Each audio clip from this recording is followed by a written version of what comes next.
হুগলির হরিপাল স্টেশনে উচ্ছেদ প্রক্রিয়া শুরু করার জন্য কিছুদিন আগেই রেলের তরফে নোটিশ দেওয়া হয়েছিল।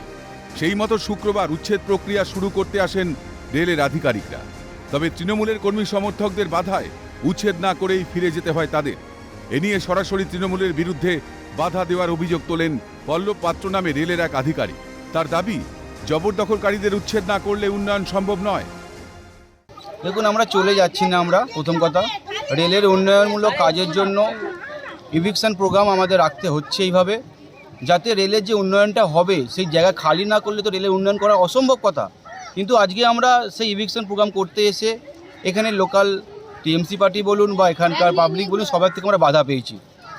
আজকে আরপিএফ এবং অন্যান্য ডিপার্টমেন্ট থেকে সবাই এসছে, কিন্তু আজকে প্রচণ্ডভাবে বাধা পেলাম, যার জন্য আমরা করতে সফল হচ্ছি না। যে করতে আশা করি ওনাদের বক্তব্য যেটা, এখানকার এমএলএ বা এমপির সাথে কথা বলতে হবে, তো আমরা হায়ার অথরিটিকে জানাবো এই সমস্ত কথা বলার জন্য।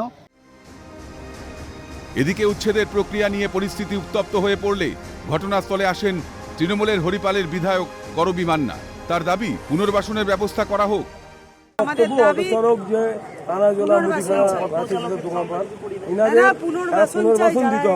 দোকান আছে, বাস স্ট্যান্ড আছে, তাহলে এই যে দূরপাল্লার বাস এখান দিয়ে যাতায়াত করে, সেই বাস কোথায় দাঁড়াবে এবার বলুন?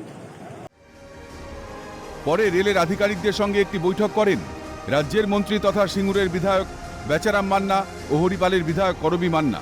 এ প্রসঙ্গে বেচারাম মান্নার অভিযোগ, হরিপালের এই উচ্ছেদ প্রক্রিয়া রাজনৈতিক উদ্দেশ্য প্রণোদিত। হরিপালের এখানে সম্পূর্ণ রাজনৈতিক উদ্দেশ্য নিয়ে এই কাজটি তারা করছে। তার কারণ, হরিপালে তারা বিজেপি পায়ের নিচে মাটি পাচ্ছে না বলে তাদের সাংগঠনিক সভাপতি পুরসুরান এমএলএ তার প্যাডেতে লিখিতভাবে বিভিন্ন জায়গায় জানিয়ে এইরকম রাজনৈতিক স্বার্থ চরিতার্থ করবার চেষ্টা করে। কি বার্তা দিতে চাই? সেই জন্য আমাদের বার্তা যে পুনর্বাসন দিয়ে তারা করুক, আলোচনা করে করুক, নিশ্চয়ই আমরা সমর্থন। এবং এই ইস্যুতে তৃণমূলকে বিদ্ধে ছাড়েনি বিজেপি।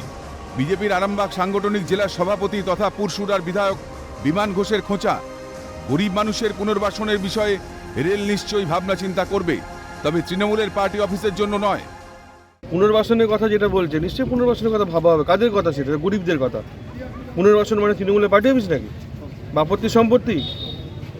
বেচারাম মান্না, সুমিত সরকার যত চেষ্টাই করুক আর বাঁচাতে পারবে না, অনেক হয়েছে। রাজ্যে কেন্দ্রের উন্নয়নমূলক প্রকল্পের বাস্তবায়নের ক্ষেত্রে বারবারই বাধাদানের অভিযোগ ওঠে তৃণমূলের বিরুদ্ধে। অন্যদিকে আবার বাংলার শাসক দলের নেতাদের মুখে শোনা যায় কেন্দ্রের বঞ্চনার প্রসঙ্গ। এটা কি দ্বিচারিতা নয়? প্রশ্ন ওয়াকিবহল মহলে। সুভাষ মজুমদারের রিপোর্ট, ক্যালকাটা নিউজ।